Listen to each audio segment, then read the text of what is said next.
Part 1. Red Dust Valley. Wind rising on Powder River. The autumn wind carried more than dust across the Wyoming Territory that September of 1876. It carried whispers of change, the kind that made honest folk bolt their doors and water their horses early. Jonah Reeves knew the signs well enough, had learned to read them in the Army before everything went to hell, and this morning the wind spoke of trouble brewing in Red Hollow. He stood at the edge of his property, watching a small herd of mustangs graze near Powder River. The horses kept their heads low, tails switching nervously despite the absence of flies. Smart animals. They sensed what was coming, same as he did. Jonah had built his life here on the principle of being forgotten. 3 years since the accusation that ended his career. 3 years of keeping his head down and his business small. The Army had cleared him eventually, no evidence he'd helped rob that supply wagon. But mud sticks better than truth in a place like Wyoming. Better to be the hermit with the horses than the man who might have been a thief. The morning ritual was always the same: check the horses, haul water, repair whatever the wind had broken in the night. Today that meant fixing the gate post that listed drunkenly to one side. He was tightening the last rope when dust bloomed on the eastern horizon. Not a dust devil too deliberate, too straight, riders, or a wagon. Jonah's hand drifted to the Winchester propped against the fence. Old habits. But the dust cloud stuttered, stopped, started again. Whatever was out there was struggling. He waited another 10 minutes, watching, before the shape resolved into a single wagon lurching along the trail like a broken-winged bird. No driver visible. The horses, a mismatched pair of bays, picked their own way, heads hanging with exhaustion. The wagon veered off the main trail, heading into the Badlands where the alkali dust could choke a man in minutes. Jonah cursed under his breath. Whoever was supposed to be driving that rig was either dead, unconscious, or a fool. None of those options were his problem. He turned back to his work, but the image nagged at him. The wagon would be swallowed by nightfall. Another casualty of the territory's hunger for the unprepared. Not his problem. He'd learned the hard way what happened when you tried to help. By noon, Jonah had convinced himself to ride to town despite every instinct screaming against it. He needed salt for preserving meat, and Big Tom's Mercantile would close early if the old man's rheumatism was acting up. The 20-mile ride to Red Hollow always set his teeth on edge, but winter was coming and he'd need the supplies. He saddled Dusty, his most reliable gelding, and set out with the sun high overhead. The trail to town wound through sagebrush and red rock, following the river when it could. He passed the spot where the wagon had veered off, and, despite himself, looked for signs. Deep ruts carved into the hardpan, heading northeast into the maze of gulches and dry washes that had swallowed more than one traveler. A scrap of blue fabric fluttered on a thorn bush. City fabric. Fine weave. Jonah dismounted and pulled it free. A piece of a woman's traveling dress, the kind worn by Eastern ladies who didn't know that blue attracted the sun like a mirror. There was blood on it. Not much, but enough. Not your problem, he told Dusty, who snorted and pawed the ground. But then he saw the glove. It lay half buried in the dust 10 feet from the trail. White kid leather with tiny pearl buttons. The kind of glove that had no business being in Wyoming territory, let alone dropped in the middle of nowhere. He picked it up, shook out the dust. Inside, embroidered in silk thread so fine he could barely see it, C.W. A woman, then, alone or near enough. Judging by the wagon's erratic path, hurt, probably, lost, certainly, and heading into country that killed men who knew what they were doing. Jonah stood there for a long moment, glove in hand, watching the horizon. Town to the west, where he had business. Northeast, where some fool woman was probably dying of thirst or worse. The smart choice was clear. He'd made too many smart choices lately. "Come on, boy," he said to Dusty, swinging back into the saddle. "Let's go be stupid." He followed the wagon tracks into the Badlands, reading the story they told. The horses had been running long strides, panicked, then walking, then stumbling. The wagon had clipped a rock here, scraped a canyon wall there. Whoever was driving had lost control miles back. An hour in, he found the first piece of baggage, a carpet bag split open, contents scattered by wind and animals. Books, mostly. Nobody brought books to Wyoming unless they planned to stay, to civilize the place. He recognized a volume of Shakespeare, pages ruffling like dying birds. The trail led deeper into the canyons. The sun beat down mercilessly, and Jonah rationed his water carefully. Dusty was starting to labor, and he'd have to turn back soon or risk losing the horse. But something kept pulling him forward. Maybe it was the books. Maybe it was the blood on that scrap of dress. Maybe he was just tired of being smart. He found the wagon at the bottom of a wash, tipped on its side like a beetle. One horse was gone broken free from the traces. The other stood hip-shot and head down, more dead than alive. No sign of the woman. But there were footprints, small boots, city boots with heels that sank deep in the sand. They led away from the wagon, weaving like a drunk's walk. She'd headed for high ground, which showed sense, but in the wrong direction. That way led to nothing but more canyons and eventually the alkali flats that gave no mercy. Jonah dismounted and checked the wagon. More books, writing supplies, a small trunk of clothes. In the front, wedged under the seat, he found a leather portfolio, the kind lawyers and businessmen carried. Inside, papers covered in neat handwriting too neat for a man's hand. He caught glimpses of words: contract, railroad, Silas Bragg. Bragg. Now that was a name to conjure nightmares. The railroad baron had fingers in every dirty deal from Cheyenne to Salt Lake. If this woman was running from Bragg, she had bigger problems than being lost in the desert. The footprints were maybe 6 hours old, in this heat, without water. Jonah looked at the dying horse, then at Dusty. He had enough water for himself to make it back. Maybe, if he pushed hard and didn't share. The smart thing was to head home, report the wagon to the sheriff in his own time, let the desert keep its secrets. Instead, he unhitched the suffering horse and gave it half his water. The animal drank gratefully, and some life returned to its eyes. He tied it to a scrub bush where it could find what shade there was. "You're a fool, Jonah Reeves," he told himself as he led Dusty deeper into the canyons, following those small, stumbling footprints. The wind was picking up, and to the north, clouds were building. Not rain clouds, dust storm clouds, the kind that could bury a man where he stood, fill his lungs with grit until he drowned on dry land. He had maybe 2 hours before it hit, maybe less. The footprints led him up a steep slope and around a bend. There, in the shade of an overhanging rock, he saw her. She was small, maybe 5'2", dressed in the ruins of a blue traveling dress. Dark hair had escaped from what must have been an elaborate style, hanging in dusty strings around her face. She sat propped against the rock, eyes closed, lips cracked and bleeding. Her hands clutched a small notebook to her chest like it was the most precious thing in the world. "Ma'am?" Jonah called softly, not wanting to startle her. Her eyes flew open, brown as coffee, wild with fever or fear. She tried to stand, failed, tried to speak, and produced only a croak. "Easy," Jonah said, dismounting slowly. "I'm not going to hurt you." She watched him approach like a spooked Mustang, ready to bolt if she could find the strength. He held up his hands, showing them empty, and knelt just out of arm's reach. "My name's Jonah Reeves. I've got water." The word water broke through whatever walls she'd built. Her whole body leaned toward him, and he quickly unstoppered his canteen. She grabbed for it, but he held on. "Slow," he warned. "Too much too fast will make you sick." She nodded. Let him control the flow. Small sips at first, then larger ones as her throat remembered how to work. When he pulled it away, she made a small sound of protest.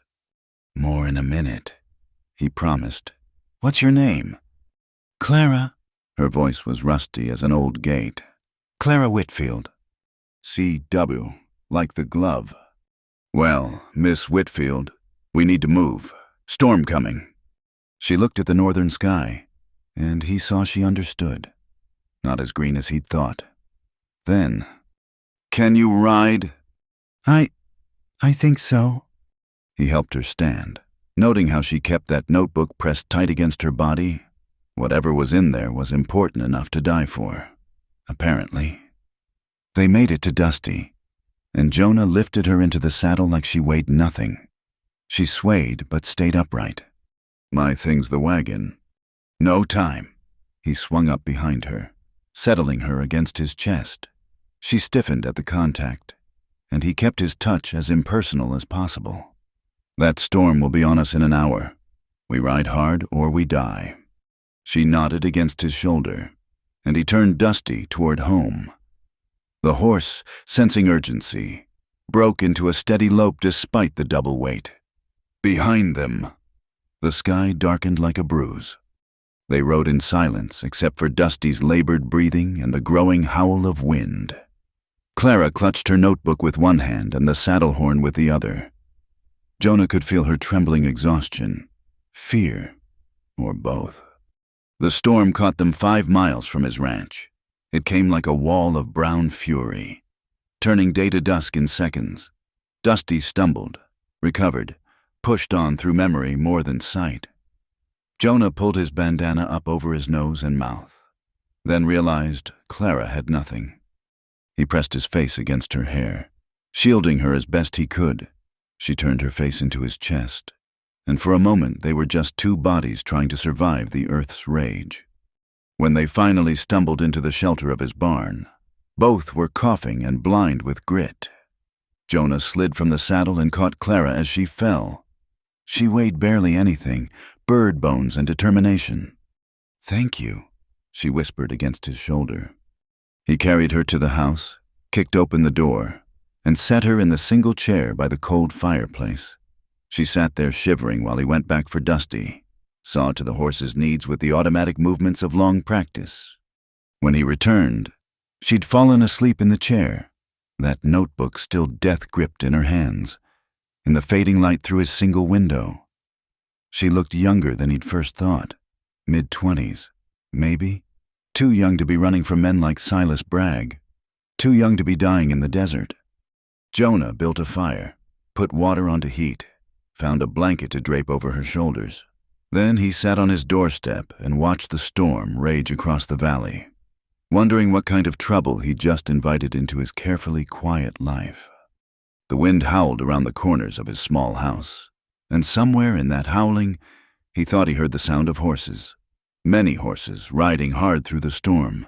But when he looked, there was nothing but the wall of dust and his own imagination. He went back inside, bolted the door, and checked the load in his rifle, just in case. Clara Whitfield slept on, unaware, her secrets clutched to her chest and her rescuer standing guard against the dying of the day. Outside, the storm raged on, burying tracks and wagons and anything else the desert decided to claim. But not her, not today. Jonah settled in to wait out the storm, the taste of dust and decision bitter on his tongue. He'd broken his rule, gotten involved, brought trouble to his door. The smart thing would be to take her to town come morning, let her be someone else's problem. But looking at her sleeping face, the way she held that notebook like it was worth her life, he knew he wouldn't, couldn't. Some mistakes a man had to make twice before he learned. The storm would pass, morning would come, and with it, whatever hell Silas Bragg was planning to rain down on anyone who helped Clara Whitfield. Jonah checked his rifle again and settled in to wait. Part 2. The Water Station Under Chains. Law of the Strong. The morning after the storm, Red Hollow looked like a town that had lost a fight. Dust coated everything windows. Horses, the faces of men who stumbled out of saloons to see what fresh hell the new day brought. But it wasn't the dust that had folks worried.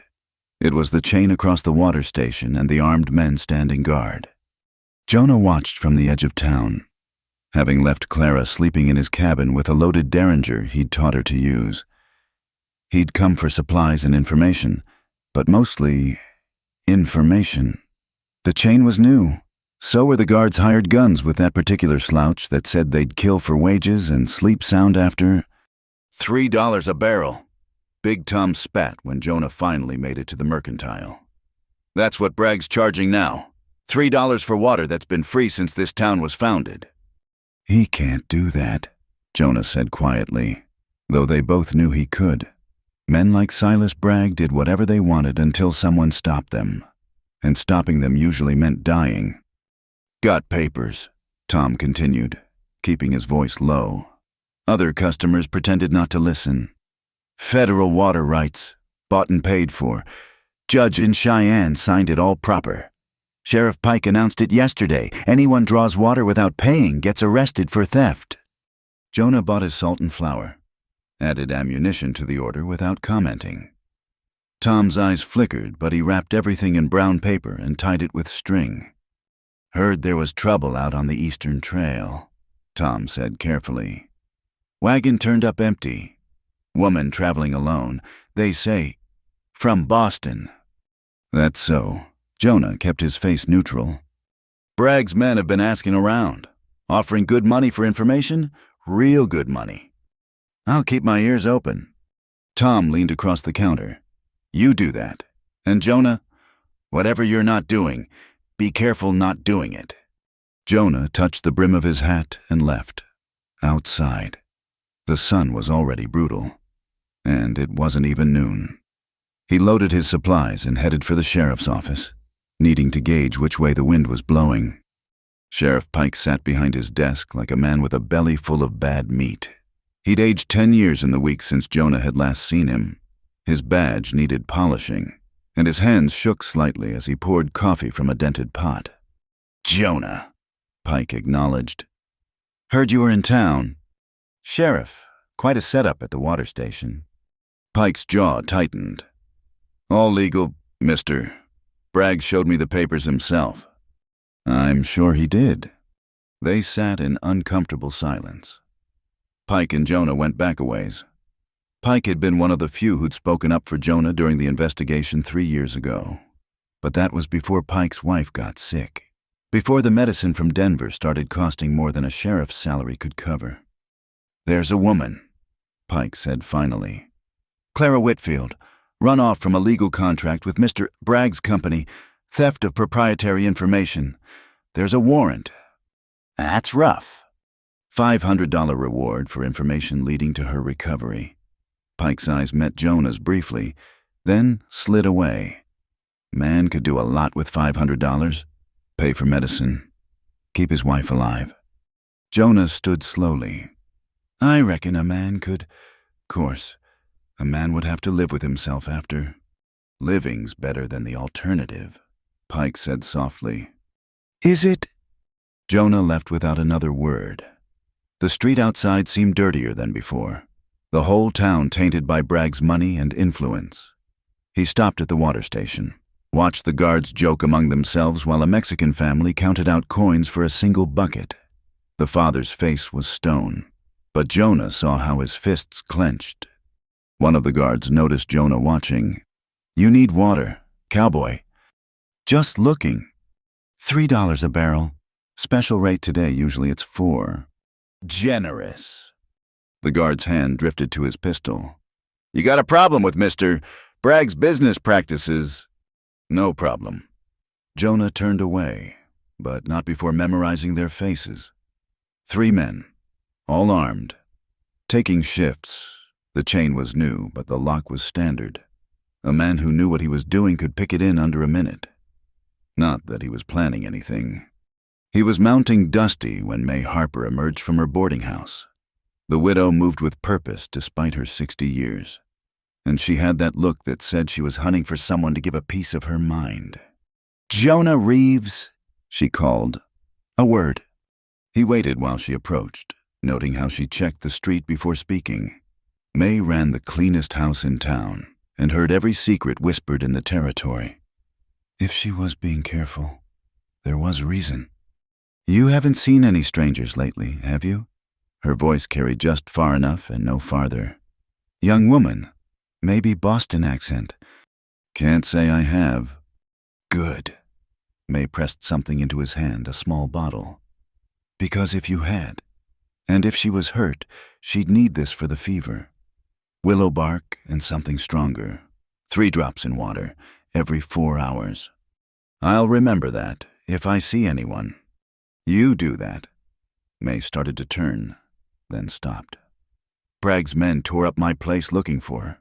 Said she stole from him, but I've been in this business 40 years, and I know a frightened woman when I see one. Whatever she took, I'd bet my last dollar he owed it and more. What makes you think that? May smiled grimly. Because I saw her notebook. Just a glimpse before she hid it. Names and numbers. Jonah, the kind that could hang a man if they reached the right hands, the kind worth killing for. She left him standing there, the medicine bottle warm in his palm. Jonah rode out of town with his mind churning. Clara hadn't just run from Bragg, she'd taken evidence. No wonder he wanted her back so badly. The ride home seemed longer than usual. Every shadow could hide watching eyes. Every dust cloud might be riders. He took a roundabout route, doubling back twice to make sure he wasn't followed. By the time he reached his cabin, the sun was falling toward the mountains. He found Clara awake, sitting by the window with the derringer in her lap. She'd washed the dust from her face and tried to tame her hair, but she still looked like she'd been dragged through hell by wild horses. "Any trouble?" he asked, setting down the supplies. "A jackrabbit came too close. I almost shot it." She managed a weak smile. "Your home is very quiet." "That's how I like it." He handed her the medicine. "May Harper sends her regards." Clara's eyes widened. "May, she's all right. Bragg didn't—" "She's fine. Tougher than boot leather. That one." Jonah started unpacking supplies. "She said you have something Bragg wants. Something in that notebook you won't let go of." Clara's hand moved instinctively to where the notebook rested on the table. "I was his secretary. Personal assistant. He called it, I took dictation. Managed his correspondence.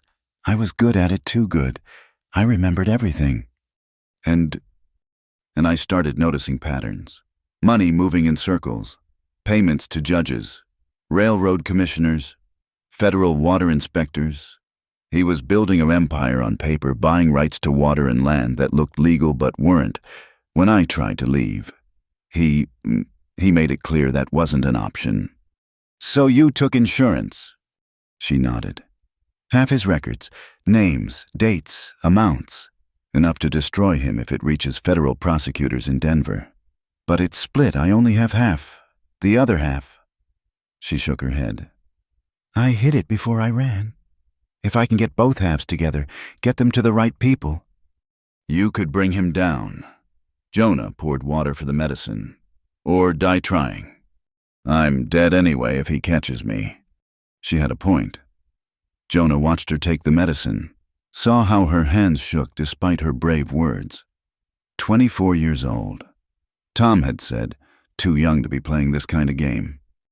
"There's something else," he said. "Bragg's claimed the water rights. He's charging folks for what used to be free." Clara closed her eyes. "Of course he is. That's what he does, takes what everyone needs and makes them pay for it. Water, transportation, justice. Everything has a price in his world. Speaking of price, there's a bounty on you. $500. "Only 500. She laughed bitterly. "He paid more than that to a judge in Carson City just to fix a land dispute." Thunder rumbled in the distance, though the sky was clear. Jonah went to the window, studying the horizon. No storm coming, which meant the thunder wasn't thunder. "Riders," he said. "Get behind the bed." Clara moved without argument, taking her notebook and the derringer. Jonah checked his rifle, then stepped out onto the porch like a man with nothing to hide. 4 men approached from the east, raising enough dust for twice their number. They rode good horses and wore their guns low professional trouble, not local rowdies. Jonah recognized the lead rider from the water station. "Evening," the leader called. reining up just outside comfortable shooting distance. Smart. Name's Harlan. Work for Mr. Bragg. Good for you. Harlan smiled without humor. We're looking for someone. Woman traveling alone. Might be hurt, confused. Mr. Bragg's worried about her. I bet he is. Seen anyone like that? Nope. Mind if we look around? Jonah shifted slightly, the rifle casual in his hands but ready. I do mind. Actually, man's home is his castle and all that. Harlan's eyes narrowed. You're that Reeves fellow, the one who got drummed out of the army. Cleared of all charges, Jonah corrected. Still, not a good reputation for helping folks. Seems like you'd know better than to stick your neck out for strangers. Seems like I would. They stared at each other while the shadows grew longer. Finally, Harlan shrugged. Well, if you see anything, Mr. Bragg's offering good money, more than an ex-soldier with a questionable past might see otherwise. I'll keep that in mind. Harlan started to turn his horse, then paused. Funny thing, though, tracks in the dust. Look like a horse carrying double weight, coming from the direction of that missing wagon. Desert's full of tracks. Wind moves them around. Does it? Harlan smiled again. Well, we'll be around, Mr. Bragg's real concerned about that poor woman. Wouldn't want anything to happen to her, or to anyone helping her. They rode off as the real sunset began, leaving Jonah standing on his porch with the rifle and bad feeling in his gut. They knew. Maybe not for certain, but enough. He went back inside to find Clara sitting on the floor, notebook clutched to her chest and tears streaming down her face. I'm sorry, she whispered. I've brought this to your door. I should go. You should eat something and rest. He helped her to her feet, noted how she swayed. They're suspicious, but not sure. We have time. Time for what? Jonah looked out the window at the darkening sky. Somewhere out there, Bragg was spinning his web, buying men's souls with water and money. Clara had half the evidence needed to stop him. The other half was out there somewhere, waiting. Time to figure out how to fight back, he said. Bragg's not the only one who can play this game. Clara studied him with those brown eyes that had seen too much. Why help me? You don't know me. I'm nothing to you. He thought about lying, making up something noble, but she deserved truth. Because 3 years ago, nobody helped me when I needed it, because Bragg's the kind of man who makes the world smaller and meaner just by breathing, and because... He paused, then finished honestly. Because you didn't give up, even half dead in the desert. You held on to that notebook. That means something. She smiled then, the first real smile he'd seen from her. It transformed her face, hinting at the woman she'd been before Bragg's shadow fell across her life. Thank you, she said simply. Outside, coyotes began their evening chorus. Jonah barred the door and checked the windows, preparing for a long night. Tomorrow he'd need to make plans, find allies, figure out how to get Clara's evidence to safety. But tonight, he'd stand watch while she slept. It wasn't much, but it was a start. And somewhere in Red Hollow, May Harper was spreading word through her network of decent folks. Sheriff Pike was looking at his badge and wondering if his wife would forgive him for what he might have to do. The water station guards were counting their money and not asking where it came from. The battle lines were being drawn in dust and conscience. Tomorrow, the real fight would begin. Part 3. The title scene. The door opens in the storm. The knock came at midnight, though it was barely a knock at all, more like something soft collapsing against wood. Jonah had been dozing in his chair, rifle across his knees, when the sound pulled him fully awake. He'd been expecting Bragg's men to return, but this wasn't the aggressive pounding of hired guns. Through the window, he saw nothing but darkness and the first stirrings of another dust storm. The wind was picking up, rattling the shutters, and somewhere out there a loose board banged rhythmically against the barn. The sound came again, weaker this time. Jonah approached the door carefully, rifle ready. "Who's there?" No answer, just a sliding sound, like grain sacks falling. He lifted the bar and cracked the door, peering into the wind-torn darkness. At first he saw only swirling dust. Then he looked down. Clara lay crumpled on his doorstep like a broken bird. Her blue dress was torn and filthy, her hair a wild tangle. Blood seeped from numerous scratches on her arms and face. She was conscious, but barely, her lips moving soundlessly. Without thinking, Jonah set aside the rifle and gathered her into his arms. She weighed almost nothing, as if the desert had already begun claiming her substance. Her skin burned with fever despite the cold night air. He carried her inside and laid her on his narrow bed. In the flickering light of the oil lamp, she looked even worse. Her breathing was shallow and ragged, interrupted by coughs that brought up dust and blood. Her fingers still clutched something, not the notebook this time, but a piece of torn paper. "Water," she whispered. He brought it, supporting her head while she drank. Most of it came back up immediately, mixed with sand and bile. He tried again with less, just drops on her cracked lips. "Bragg," she managed between coughs. "Found me at May's." "Shh, don't talk." But she gripped his shirt with surprising strength. "Tried to get the other half. They were waiting." "The other half of the records?" She nodded weakly. "Hidden, depot building, loose brick, third row." Her eyes fluttered closed, and for a moment Jonah thought he'd lost her. But her chest still rose and fell, fighting for each breath. He built up the fire and heated water, then began the slow process of cleaning her wounds. She'd been beaten carefully, professionally. Someone had wanted information. As he worked, she drifted in and out of consciousness, sometimes mumbling names and places he didn't recognize. Once she grabbed his hand and held it tight, like a child afraid of the dark. "Don't let them. The families need to know. Insurance fraud. 23 men. Easy," he soothed. "You're safe now." Her eyes opened then, focusing on his face with startling clarity. "Am I?" He thought about the riders who'd come earlier, about Bragg's reach and resources. Safe was a relative term in the territory, but looking at her battered face, the way she still tried to be strong even while broken, he made a decision. "You're home now," he said, the words coming from somewhere deep. "Nobody's going to hurt you here." She studied him for a long moment. Then her eyes filled with tears. I don't have a home. Haven't for—" "You do now." It was a promise he had no right to make, but he meant it. Something about this woman, her courage, her refusal to break had gotten under his skin.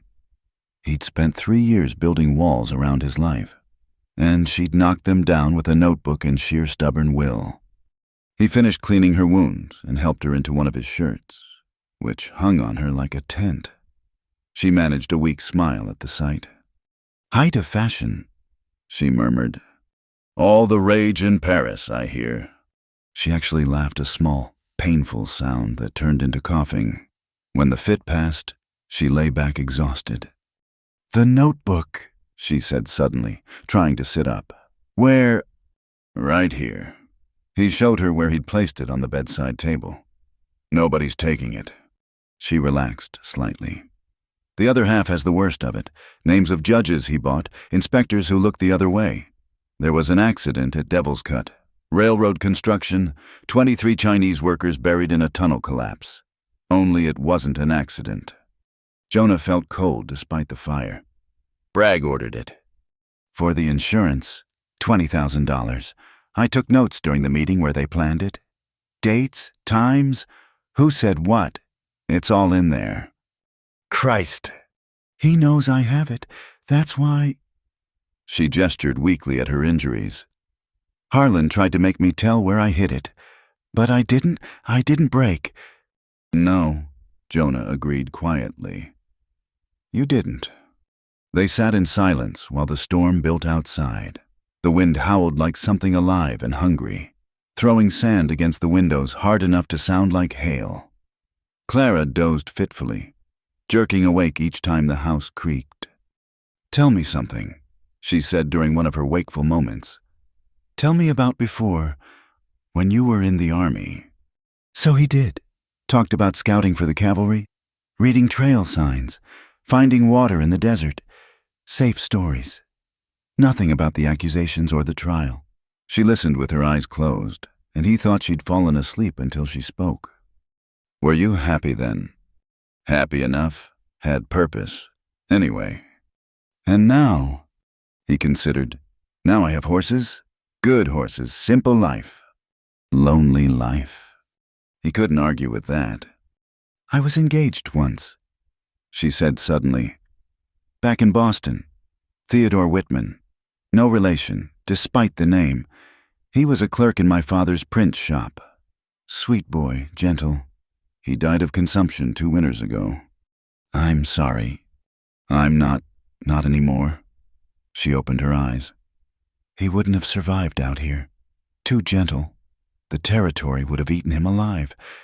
And I'm not gentle anymore." "Gentle's overrated."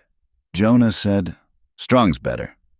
"Is that what I am, strong? I feel like glass, like I'll shatter if someone breathes too hard." "Glass doesn't cross deserts alone, doesn't stand up to men like Bragg, doesn't protect evidence that could save lives." She was quiet for a moment. "My father always said I was too stubborn for my own good. Said no man would want a woman who couldn't keep her opinions to herself." "Your father sounds like he didn't know what he had." "He meant well.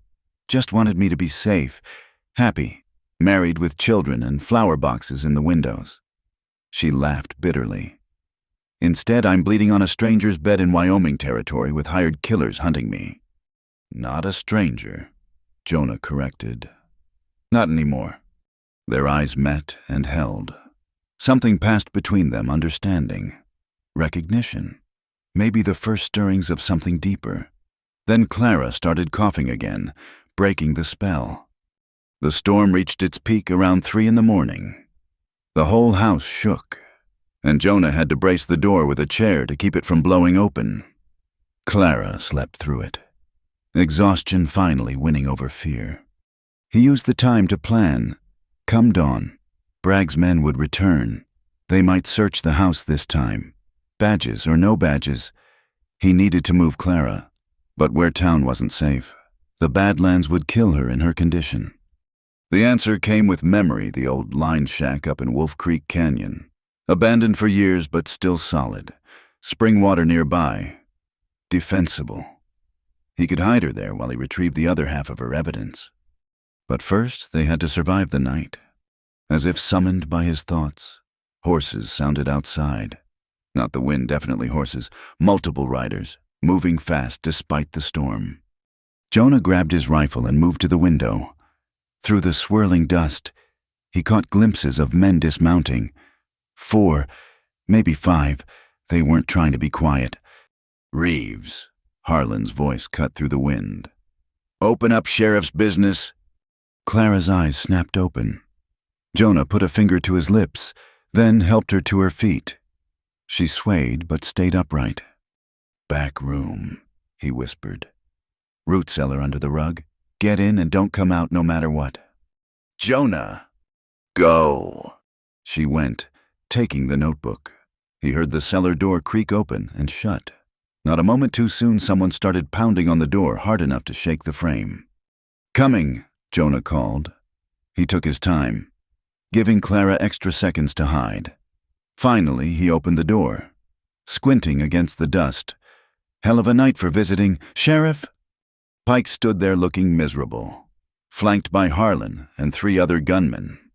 "Sorry, Jonah. Got to search the place." "You got a warrant?" "Don't need one. Territorial security. Miss Whitfield is wanted for theft and suspicion of SBO espionage." Pike stumbled over the word like it tasted bad. "Espionage in Wyoming. Railroad business is federal business," Harlan said, pushing past both of them. "Toss the place, boys." They were thorough but not careful. Plates smashed, furniture overturned. His few possessions scattered. One of them found his army discharge papers and made a show of reading them aloud. Dishonorably discharged pending investigation. Oh wait, charges dropped. Someone make a mistake. Soldier boy. Jonah kept his face neutral, his rifle pointed at the floor but ready. They were trying to provoke him. Give them an excuse. He wouldn't take the bait. Nothing here, one reported after checking the bedroom. Check again, Harlan ordered. He was studying Jonah with calculating eyes. Place smells like blood. Fresh blood. I cut myself shaving? In the middle of the night. I keep odd hours. Harlan moved closer, close enough that Jonah could smell the whiskey on his breath. You know what I think she was here? Maybe still is. Maybe if we looked real careful. His eyes drifted to the back room. That's enough. Pike stepped between them. We've searched. She's not here. We're done. Sheriff. I said we're done.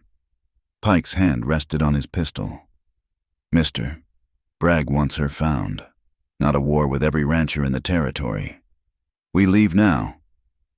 For a moment, Jonah thought Harlan might challenge the sheriff's authority. Then the gunman shrugged and headed for the door. This isn't over. Reeves, you can't protect her forever. Don't know what you're talking about. Sure you don't. Harlan paused in the doorway. That depot building you were asking about in town.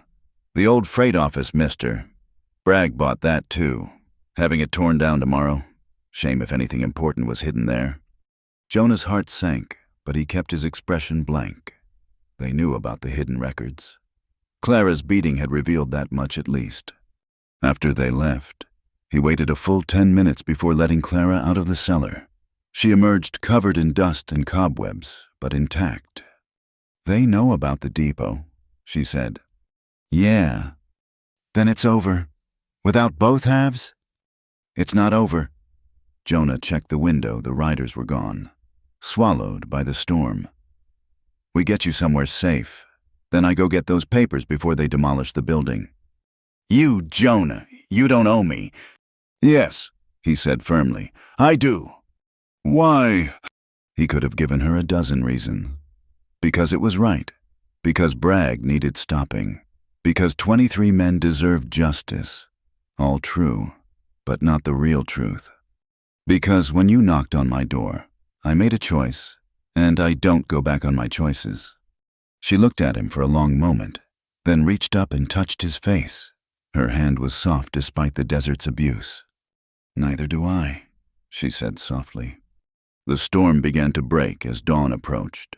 Through the window, they could see the first pale light touching the mountains. A new day coming, bringing new dangers and new hopes.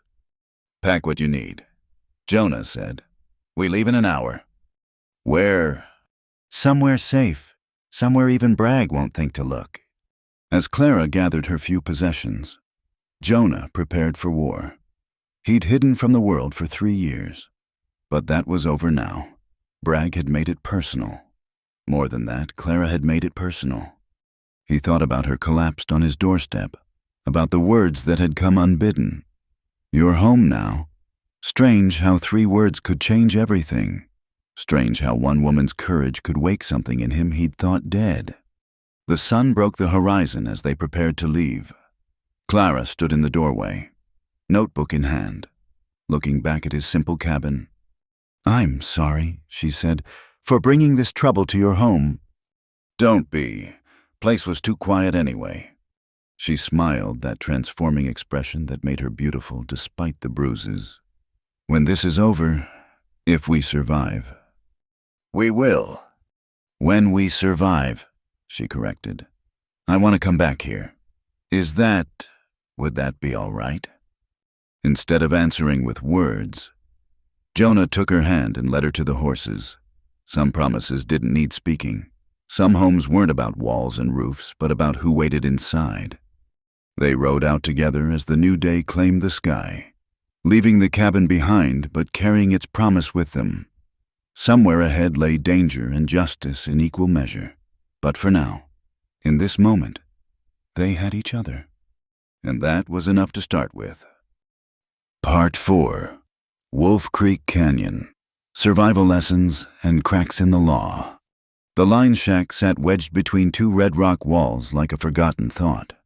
Jonah had discovered it years ago while tracking mustangs, and it became his secret refuge when the world pressed too close. Now it would shelter Clara while he ventured back to steal from Silas Bragg. "It's not much," he said as they approached. The structure was sound but basic: one room, a stone fireplace, and a lean-to that served as a stable. Clara slid from the saddle, wincing. The ride had taken its toll on her battered body. "It's perfect. Hidden." He helped her inside and got a fire going. The morning sun slanted through the single window, revealing years of dust and abandonment.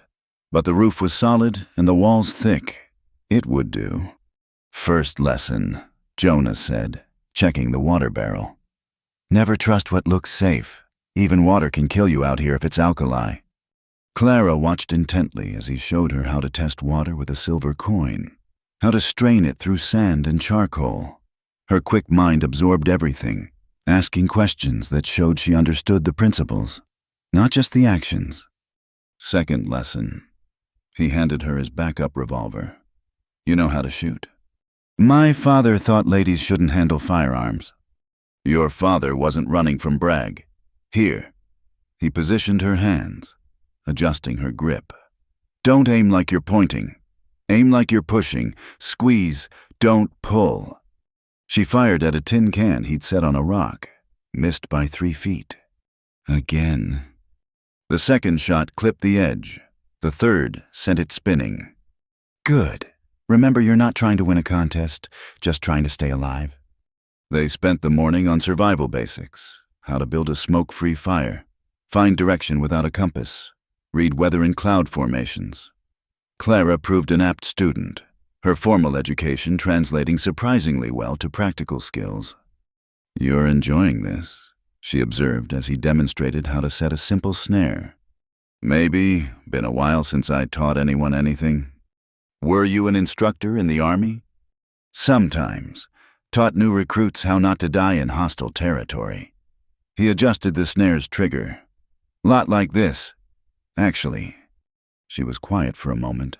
Then, "The charges against you, what really happened?" Jonah's hand stilled. It wasn't a story he told, but she'd trusted him with her secrets. Maybe it was time. "Supply convoy got hit outside Fort Laramie, 20,000 in gold payroll. Gone. I'd scouted the route, said it was clear. Investigation found I'd met with suspicious characters in town the night before. Looked bad. But you were cleared." "Eventually. Turns out the suspicious characters were Arapaho scouts working for the Army. But by then the damage was done.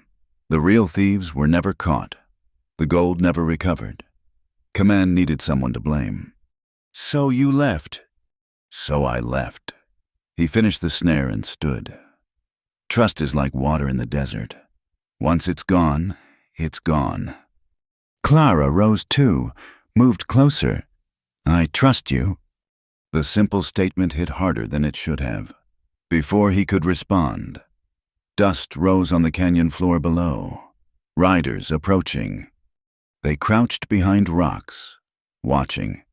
But instead of Bragg's men, it was a small group of Indians, Cheyenne by their dress. 2 adults and 3 children, their horses thin with hard travel. "They're heading for Brennan's Cross," Clara whispered. "The water station." With no money for Bragg's prices, the family passed below, unaware of watching eyes. The youngest child, a boy of maybe 6, swayed in his saddle. His mother reached over to steady him. "We should help," Clara said. "We should stay hidden." But even as he said it, Jonah was already calculating. The family would reach the water station by nightfall, find it locked and guarded, have to choose between theft or watching their children suffer. "Damn," he muttered. They intercepted the family 2 miles from the shack. The man tall, Dignified, despite his worn clothes, reached for an old rifle before recognizing Jonah. "Gray Horse," Jonah said in Cheyenne. "Long way from the reservation." "Jonah Reeves." Gray Horse relaxed slightly. They'd met before, trading horses. "We go to my wife's people. The agent, he forgets our rations again. The water station's closed to those who can't pay." Gray Horse's face hardened. "The water belongs to the earth." Bragg doesn't see it that way. They made camp together as the sun peaked. Clara shared their food while Jonah and Gray Horse talked. The children watched Clara with curious eyes, especially when she produced a small sewing kit and began mending their torn clothes. "Your woman is kind," Gray Horse's wife, Mary, said in careful English. "She's not," Jonah started, then stopped. What was Clara to him? "She's kind." He agreed. While the women worked and children dozed, Gray Horse produced something from his pack, a leather pouch marked with symbols Jonah didn't recognize. "For you," Gray Horse said. "My grandfather was a medicine man. He said water is sacred. Those who steal it steal life itself." He pressed a small carved amulet into Jonah's hand, a water drop in white stone. "This remembers." "I can't." "You helped us before, with the horses. Now we have nothing to trade but prayers." As afternoon waned, Jonah made a decision. He sketched a map in the dirt, showing Gray Horse a little-known seep spring 10 miles north. "Avoid the water station. Bragg has men there." Gray Horse studied the map, memorizing. "And you fight this Bragg." "Not my fight." Gray Horse looked at Clara, who was teaching his daughter to thread a needle. "A man's fight comes to him. He doesn't choose it." After the family left, Clara and Jonah sat by the dying fire. The sun was falling toward evening, time running short. "That was kind." Clara said, "The map." "Practical. Dead Indians bring federal inspectors." She smiled. "Of course. Very practical." "I need to go soon. The depot?" "I know." She pulled out her notebook, tore out a page. "In case something happens, the man in Cheyenne, Judge Marcus Hollis. He's honest. One of the few. Get both halves to him." "Nothing's going to happen." "Promise me." He took the paper. "You have my word." She stood, moved close. For a moment he thought she might kiss him. Instead, she pressed something into his hand, a small silver compass. "It was Theodore's," she said, "so you can find your way back." The ride to town felt longer alone. Jonah approached from the north, avoiding the main trail. The harvest moon was rising, bright enough to cast shadows but perfect for what he had in mind. Red Hollow was busy for a weeknight. The saloon spilled light and noise into the street, and Jonah recognized several of Bragg's men among the patrons. Good. Drunk guards were careless guards. The depot building sat at the edge of town, scheduled for demolition in the morning, one guard out front, nodding off against a post. Jonah circled wide, came in from the back. The rear door was padlocked, but he'd learned a few things during the Army investigation that proved useful now.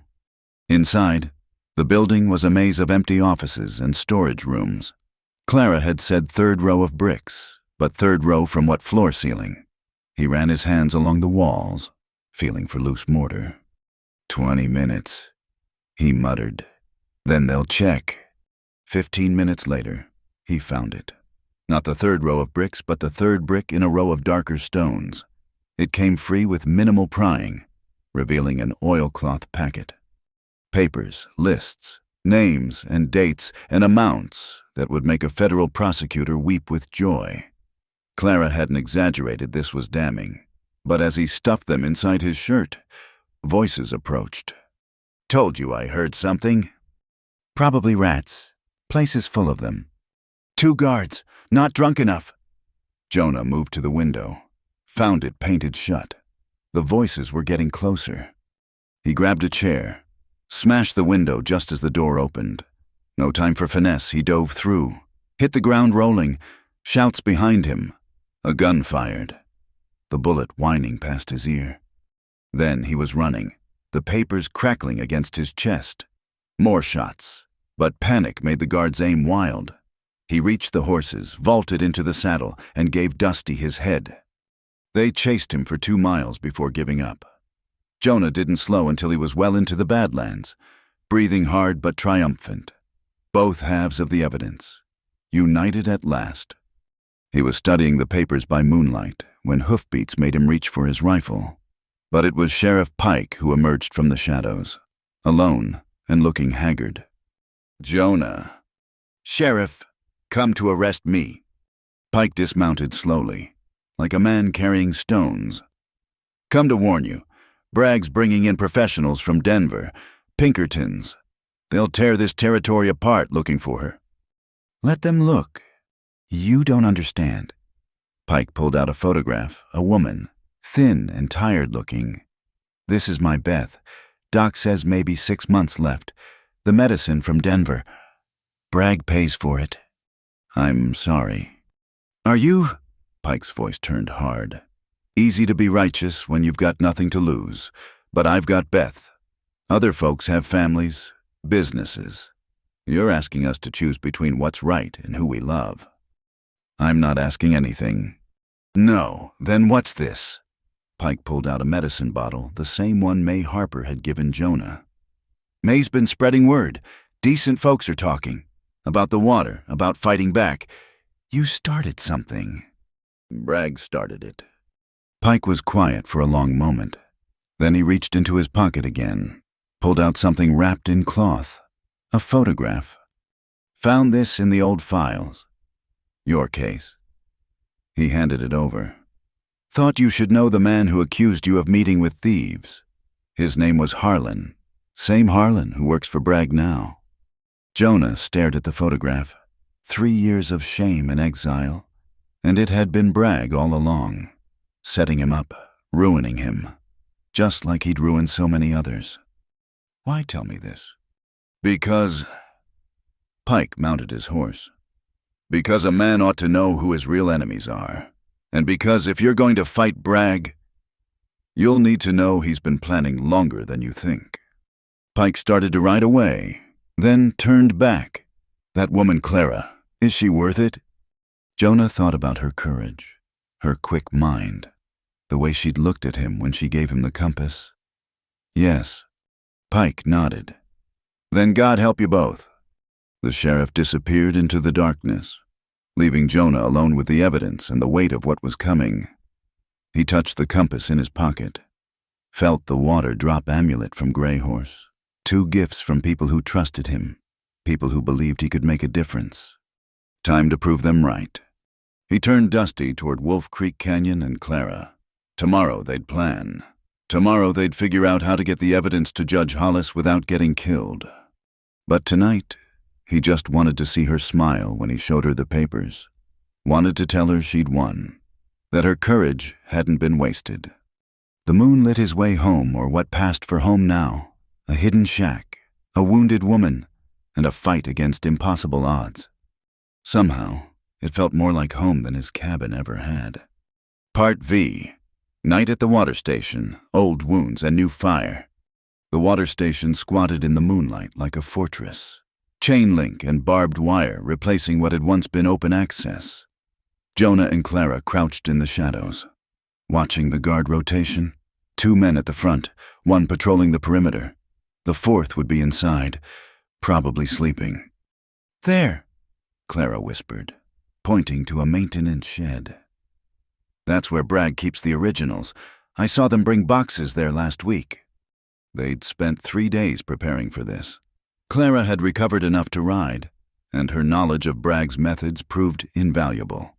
She knew his patterns, his paranoia, where he kept his real secrets versus the decoys. "You sure you can crack that safe?" Jonah asked. "Samuel Hartley, Bragg's accountant. He taught me stenography in Boston before Bragg hired us both. He's precise, predictable. His combinations are always based on significant dates. And if you're wrong, then we improvise." They waited until the perimeter guard passed, then moved. The shed's lock yielded to Jonah's ministrations, another skill learned during those dark days after his discharge. Inside, boxes of paperwork surrounded a small muslar safe. Clara knelt before it, ear pressed to the metal as she worked the dial. "The thing about Samuel," she murmured, "is he thinks he's clever, but he's sentimental. His mother's birthday, reversed. His hiring date with Bragg. The day he... Click! The day he got his accounting certificate," she finished with satisfaction. Inside lay the mother lode, insurance policies with inflated valuations, correspondence with judges discussing campaign contributions, and there the original work orders for Devil's Cut, signed by Bragg himself, authorizing the use of expedient blasting methods despite known risks. "This is it," Clara breathed. "This proves everything." A whistle pierced the night the guard signal. Someone was coming. Jonah grabbed what papers they could carry and pushed Clara toward the door, but the perimeter guard had returned early, blocking their exit. The man's hand went to his gun. Well, well, the hermit and the thief. Jonah recognized him, one of Harlan's crew. Young, eager to prove himself. Dangerous. "Let us pass, boy. This doesn't concern you." "Everything concerns me when Mr. Bragg's paying." The guard drew his weapon. "Especially her $500 reward. Right, maybe more if I bring her in personal like." Clara stepped forward. "You know what your employer really is? A murderer. These papers prove it." "Don't care. Money spends the same either way." The gun swung toward Clara. Jonah moved without thinking, putting himself between them. The shot was impossibly loud in the small space. Fire bloomed across his ribs as the bullet carved a groove along his side. "Jonah!" He stayed upright through will alone, his own gun now in hand. The guard's eyes widened. He hadn't expected resistance. "Drop it!" Jonah growled. More whistles, shouts, running feet. The guard bolted, calling for reinforcements. Jonah sagged against the doorframe, hand pressed to his side. Blood seeped between his fingers. "We need to move." He managed. Clara was already there, supporting him. Surprisingly strong for her size, they stumbled toward the horses as lanterns bloomed across the compound. A rifle cracked, the bullet sparking off a water tank. "Hey, can you ride? Do I have a choice?" They mounted awkwardly, painfully, and fled into the darkness. Behind them, the compound erupted in chaos, but they had what they came for. 3 miles out, Jonah could barely stay in the saddle. Clara led them off the trail, following game paths she'd memorized during their scouting. They descended into a salt marsh, the mineral crust crunching under the horses' hooves. "There," she said, pointing to an outcropping of rocks. "The old salt hunters' camp." It was more cave than camp, carved into the hillside by men seeking fortune in minerals instead of gold. Clara helped Jonah down, eased him onto a bed of old sacking. "Let me see." "It's not bad." "Let me see." She cut away his shirt with steady hands. The wound was long, but not deep, bleeding freely, but missing anything vital. Clara worked by moonlight and memory, cleaning it with water from their canteens. "This is going to hurt," she warned, producing a flask of whiskey from her pack. "Where did you—" She poured it over the wound. Jonah bit down on his belt to keep from screaming. The world went gray at the edges, but Clara's voice anchored him. "Stay with me. I need you to stay with me."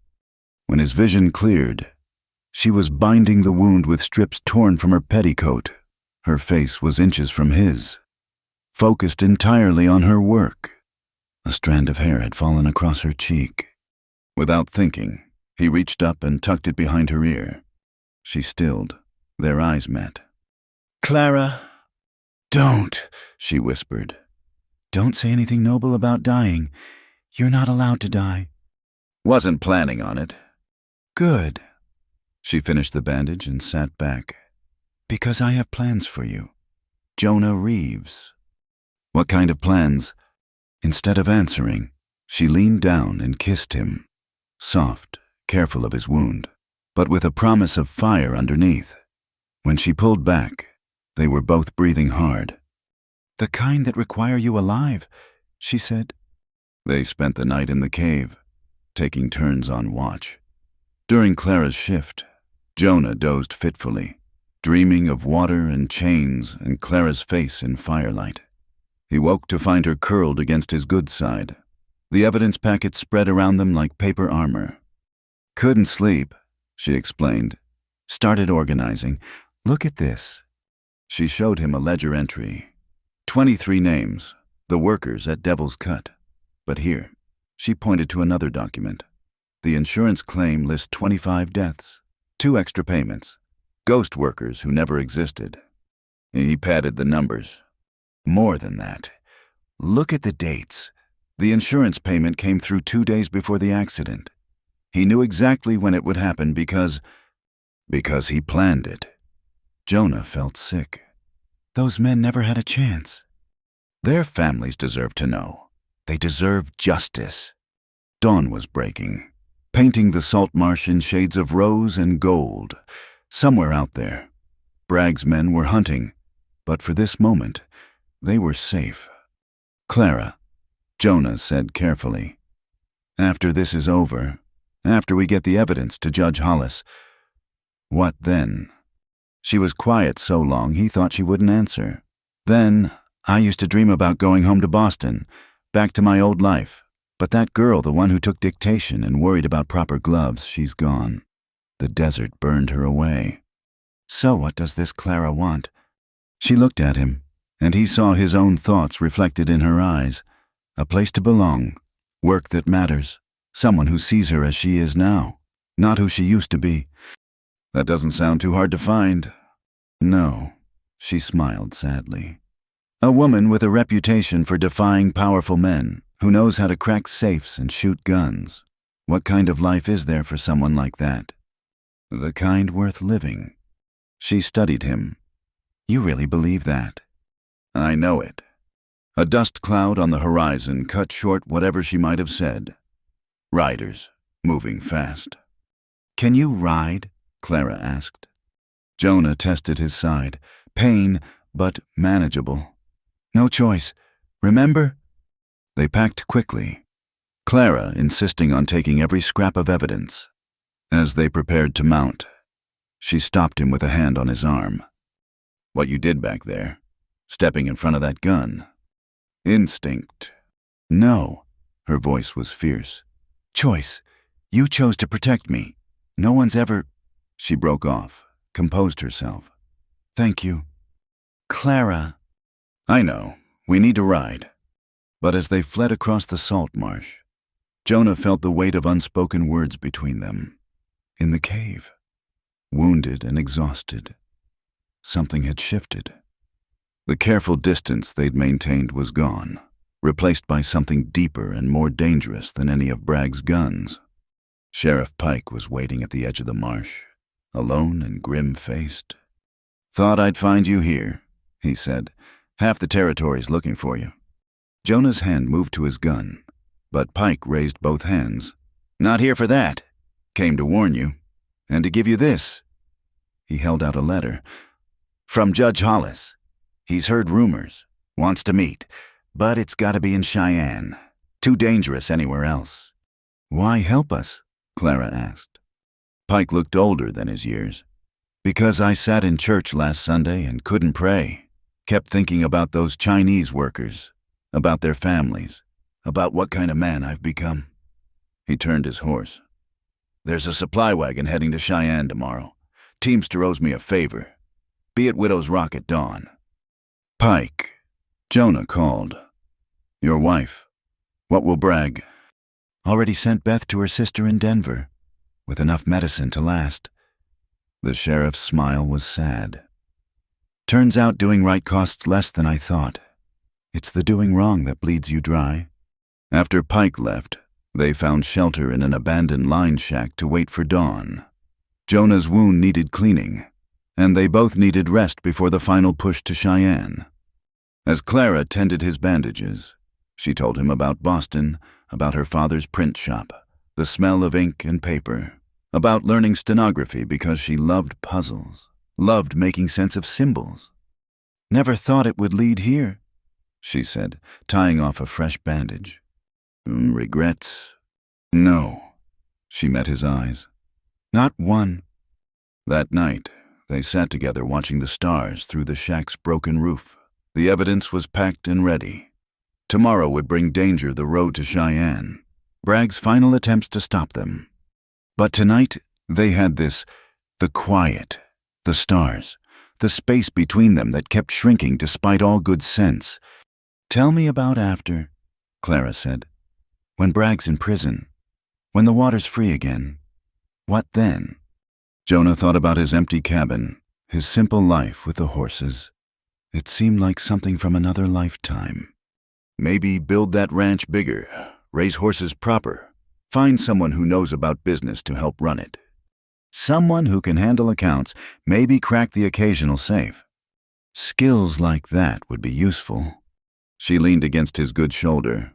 "I might know someone." "Yeah." "She's difficult, stubborn, tends to attract trouble." "Sounds perfect." They sat in comfortable silence, planning a future that might never come. But the planning itself was an act of faith belief that they'd survive tomorrow, and the day after, and all the days needed to see Bragg brought to justice. "Jonah." "That thing you said when I first came to your door, about being home." He waited. "I'm starting to understand what that means." He wrapped his good arm around her, pulled her close. No need for words. Some truths lived in the silence between heartbeats, in the space between stars. Tomorrow they'd ride for Cheyenne. Tomorrow they'd risk everything.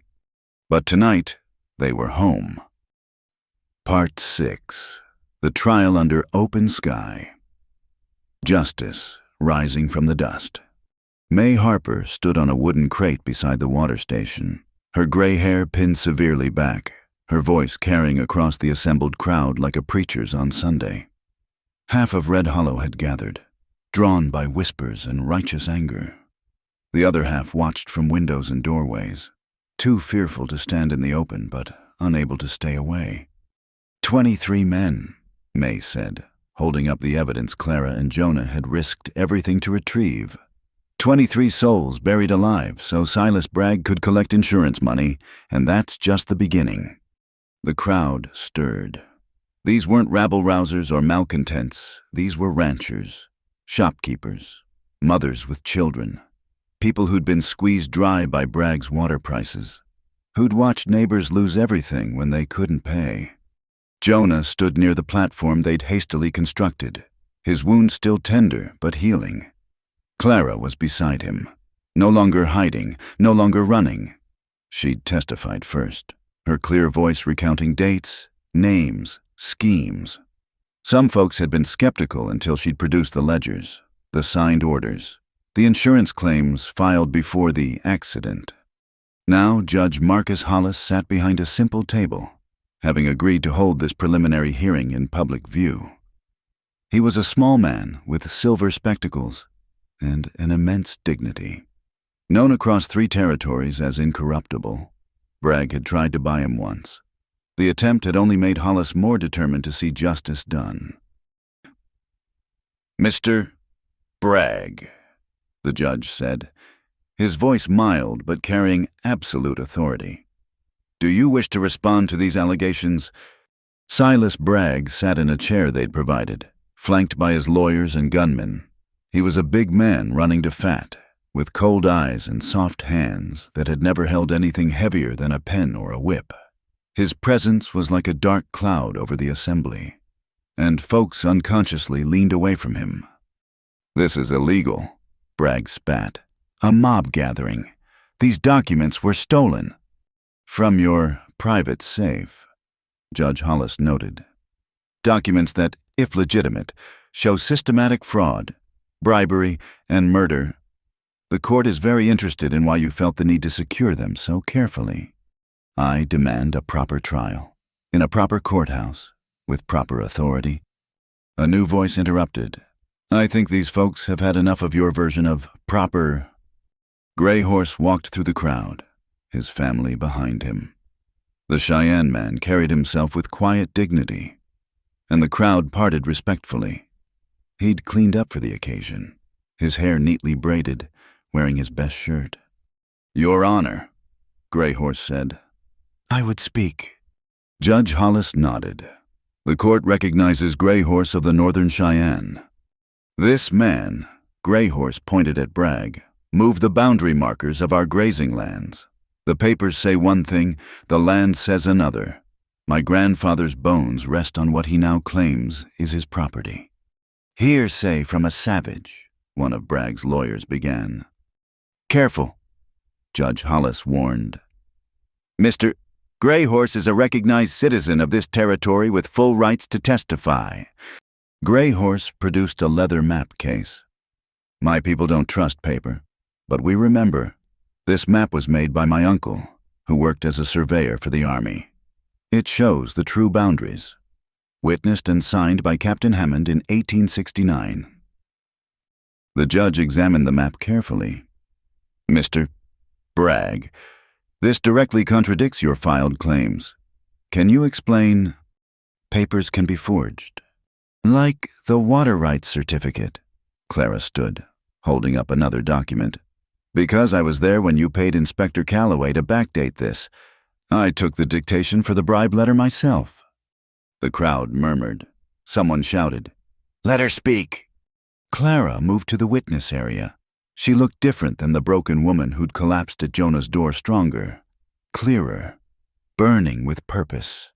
For 18 months, I worked as Mr. Bragg's personal secretary. She said, I saw everything, heard everything, and I remember everything. She tapped her temple. Stenographer's memory, Mr. Bragg. You counted on my silence because I was just a woman, just an employee.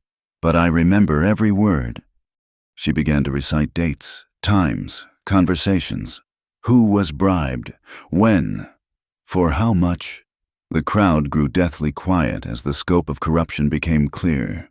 Not just water rights and insurance fraud, but railroad contracts, mining claims, even the appointment of territorial officials. Enough, Bragg lurched to his feet. I built this territory. These people would have nothing without me. No railroad, no development, no progress. Thunder rumbled overhead, though the morning had dawned clear. Clouds were building with unusual speed, dark and heavy with rain. Progress built on graves, May Harper said. Prosperity paid for with blood. I demand protection, Bragg said to his gunmen. Clear these people out. First man who draws iron gets arrested. Sheriff Pike stepped forward, badge gleaming. He looked haggard but determined. This is a legal hearing. Judge Hollis has full authority. Oh, you work for me, Pike. Not anymore. Pike removed a leather pouch from his pocket, threw it at Bragg's feet. Silver coins spilled across the dust. There's your 30 pieces. I'm done being bought. The thunder grew louder. Wind kicked up dust devils around the platform. People looked nervously at the sky, but no one left. Judge Hollis stood. Mr. Bragg, based on the evidence presented, I'm ordering your immediate arrest on charges of fraud, bribery, conspiracy, and murder. You'll be held for federal trial. No. Bragg pulled a concealed derringer from his vest, aimed it at Clara. This is her doing that thieving? Several things happened at once. Jonah moved. Despite his wound, Pike drew his gun. The crowd surged forward, but the storm got there first. Rain hit like a fist, instant and overwhelming. Not the usual desert sprinkle, but a deluge that turned dust to mud in seconds. Lightning split the sky. In the chaos, Bragg's shot went wild, the derringer slipping from his rain-slicked grip. The crowd stood transfixed as water poured from the sky. At the water station, Bragg's precious locks meant nothing as rain filled every barrel, every trough, every cupped hand raised to the heavens. Children laughed and danced. Adults wept openly. Grey Horse caught Jonah's eye and touched the water amulet at his throat. His expression said clearly, "The land provides justice in its own time." "The station!" someone shouted. "Open the station!" The crowd surged toward the locked gates. Bragg's guards looked at their employer, then at the mob, then at the sky still pouring down abundance. One by one, they laid down their arms. "I'll have you all hanged," Bragg screamed, slipping in the mud as Pike and another man restrained him. "This is my property, my water." "Not anymore," Judge Hollis said calmly, rain streaming off his spectacles. "By the authority vested in me by the territorial court, I'm placing the water station under community control until the federal authorities can review all claims. May Harper, would you serve as temporary administrator?" May straightened, rain plastering her gray hair to her head. "I'd be honored, Your Honor." "This isn't over," Bragg struggled against his captors. "I have friends, powerful friends you'll all pay." Mr. Bragg. Judge Hollis interrupted. "You're right. This isn't over. We have 23 counts of murder to prosecute, plus fraud, bribery, intimidation. I expect you'll be enjoying federal hospitality for a very long time." As Pike led Bragg away, Clara sagged against Jonah. He wrapped his arm around her, not caring who saw. "You did it," he said. "We did it." She looked up at him, rain running down her face like tears of joy. "Though I think the storm helped." "Divine judgment," someone in the crowd called out, and others took up the cry. The celebration that followed was unlike anything Red Hollow had seen. The saloon threw open its doors, offering free drinks. The general store extended credit to families who'd been struggling. And at the water station, people filled containers not because they had to, but because they could. Judge Hollis set up a temporary court in the hotel to record testimonies. One by one, people came forward with their stories. Ranchers who'd been cheated, families who'd lost loved ones in accidents, even some of Bragg's former employees, emboldened by his fall, shared what they knew. "It'll take months to sort through it all," the judge told Jonah and Clara privately. "But with your evidence and these testimonies, he's finished. The federal prosecutors in Denver are very interested. As are the railroad commissioners. Seems Bragg wasn't the only one playing these games." Clara gripped Jonah's hand. "The families of those workers, will they get justice?" "And compensation. The insurance companies don't like being defrauded. They'll be eager to recover their losses from Bragg's assets." That evening, as the rain finally tapered to a gentle shower, May organized an impromptu feast in the street. Tables appeared from nowhere, laden with food. Someone brought out a fiddle. Children splashed in puddles while adults danced in the mud. Jonah found himself pulled into the celebration despite his natural reserve. Clara laughed as May tried to teach him a reel, his wounded side making him clumsy. "You're terrible at this," Clara told him, taking over as his partner. "I never claimed to be a dancer." "No." She pulled him closer, propriety forgotten in the joy of the moment. "What do you claim to be?" He thought about it as they moved together, badly but enthusiastically. "A man who keeps his word, a fair hand with horses, someone who knows when he's found what he's looking for." "And what's that?" Instead of answering with words, he kissed her, right there in the middle of the muddy street, surrounded by their neighbors, under the clearing sky. Someone whooped, someone else started clapping. Soon the whole crowd was applauding, and Clara was laughing against his lips. "Jonah Reeves," she said when they broke apart. "You just kissed me in front of the entire town." "A problem with that?" "Not a one." Sheriff Pike approached as the celebration continued around them. He'd aged years in the past days, but looked more at peace than Jonah had ever seen him. "I'm resigning," Pike said simply. "Soon as we get through the trials, town'll need a new sheriff. Someone with military experience, maybe Someone who's proven he can't be bought. Jonah started to protest, but Pike held up a hand. Think about it. Town needs rebuilding. Needs honest folk in charge. He glanced at Clara. Both of you. He walked away before they could respond. Clara looked up at Jonah, eyebrow raised. Sheriff Reeves. Don't start. And what would that make me the sheriff's wife? She pretended to consider. Though I suppose I could run for water commissioner. Or start a newspaper. Father did teach me the business. Clara, I'm joking. She grew serious. Mostly, but Pike's right. This town needs rebuilding, and we could be part of that. Jonah looked around at the celebrating crowd. These people who'd risked Bragg's wrath to stand for justice, who'd welcomed two outsiders and made them part of something larger. We could, he agreed. The sun broke through the clouds as it set, painting the wet world in gold and crimson. Tomorrow would bring challenges, trials to attend, testimony to give, a territory to rebuild. Bragg had allies who wouldn't give up easily. There would be more fights ahead. But tonight, Red Hollow was free. The water station stood open. Justice had sprouted from dusty ground, watered by courage and community. And in the middle of it all, a man who'd thought his life was over and a woman who'd refused to surrender had found each other, had found home. Dance with me again, Clara said, pulling him back into the crowd. And this time, try not to step on my feet. No promises, Jonah said, but he was smiling.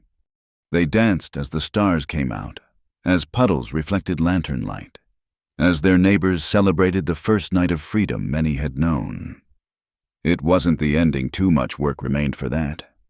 But it was a beginning, and for now, that was enough. The water flowed free. Justice had begun its course, and two hearts that had been wandering had finally found where they belonged. Under the vast Wyoming sky, anything seemed possible. Part 7. The Road to Cheyenne, Ambush on the Prairie, and Promise Under Stars. The morning they left for Cheyenne, mist rose from the rain-soaked earth like spirits departing. Jonah checked the wagon one more time, supplies, ammunition, and most importantly, the leather satchel containing all the evidence against Bragg.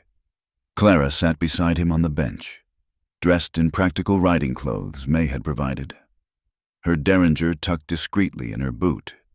Nervous? He asked as they rolled out of Red Hollow. Terrified, she admitted, but ready. They weren't traveling alone. Judge Hollis rode ahead with two federal marshals he'd summoned from Laramie. Behind them, a small convoy had formed witnesses willing to testify. Families of the Devil's Cut victims, even Gray Horse and his family, who decided to petition the federal court about the land boundaries while they had the chance. The Bozeman Trail stretched before them, deceptively peaceful in the morning light. But Jonah kept scanning the horizons. Bragg might be in custody, but his money could still buy trouble. They made good time the first day, camping near Independence Rock as the sun set. Around the campfires, people shared food and stories. One of the Chinese families had brought a young man who'd survived Devil's Cut by being sent for supplies just before the blast. He spoke halting English, but his testimony would be crucial. My brother inside when mountain fall, he told Clara, who was documenting everyone's accounts. Mr. Bragg's man, he say accident, but I hear them night before, talking about timer, about insurance. Clara wrote carefully, asking gentle questions. Jonah watched her work, saw how she drew people out, made them comfortable. She'd make a fine sheriff's wife, he thought, or newspaper editor, or whatever else she decided to become.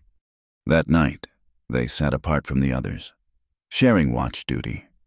The stars wheeled overhead, impossibly bright after the rain had washed the air clean. When I was hiding in Boston, Clara said suddenly, before I ran west, I used to dream about Theodore, my fiancé. I had imagined what our life would have been, the house, the children, Sunday dinners. Jonah waited, knowing there was more. I can't see his face anymore, She continued, "It's like the desert burned those dreams away, too. Is that wrong? To forget someone you loved?" "No," Jonah said softly. "It's just life moving forward. The dead don't begrudge us that." "And the living?" She turned to look at him. "What do they begrudge?" "Depends on what you're asking. I'm asking if a former secretary with a reputation for causing trouble could find happiness with a former army scout who talks to horses more than people."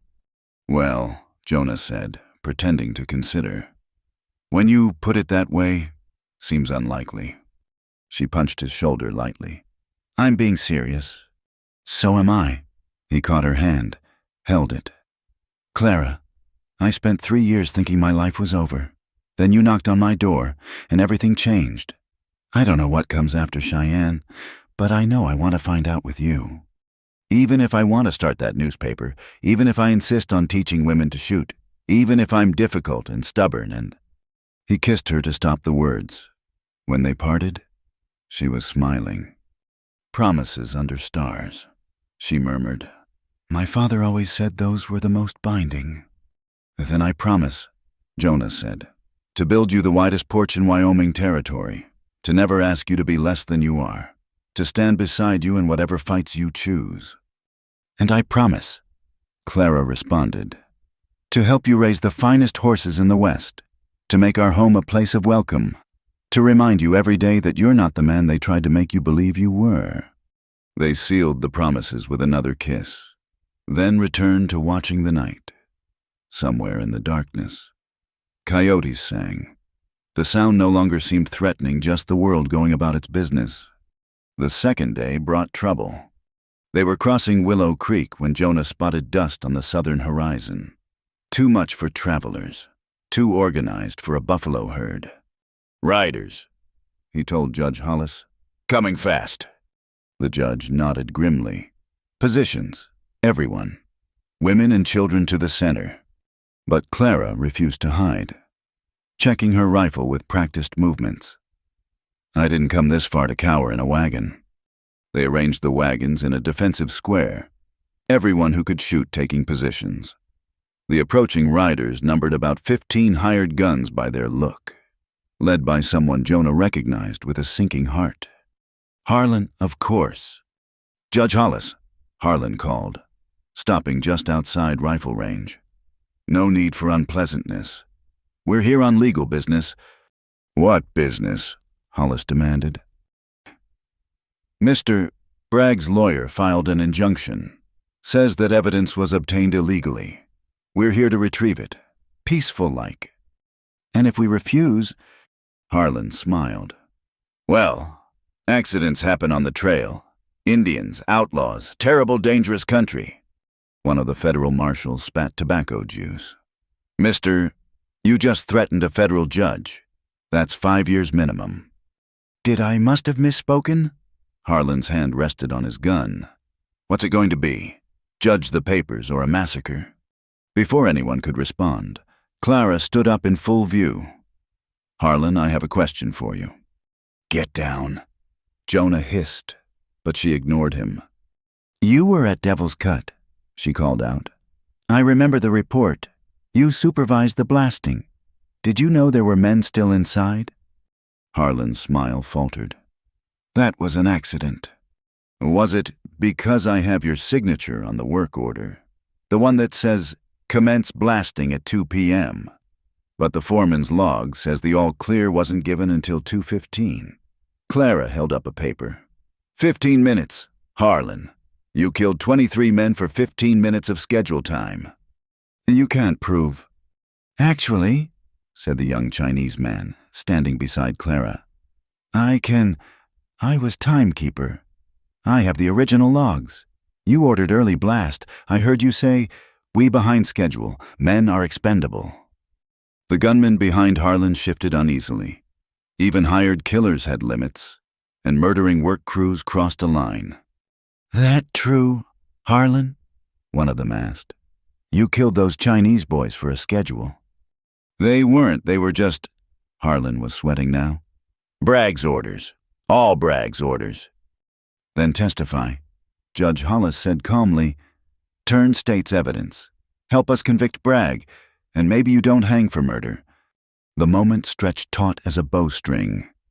Jonah's finger rested on his trigger. Ready. One wrong move would turn this into a bloodbath. Then one of the gunmen holstered his weapon. "I didn't sign on to protect child killers," he said. Some of the victims had been as young as 14, boys sending money home to families in China. Another followed suit, then another. "You yellow bastards!" Harlan went for his gun. Jonah shot him in the shoulder, spinning him from his horse. The man hit the ground hard, weapon flying from his hand. The remaining gunmen raised their hands quickly, wanting no part of this fight.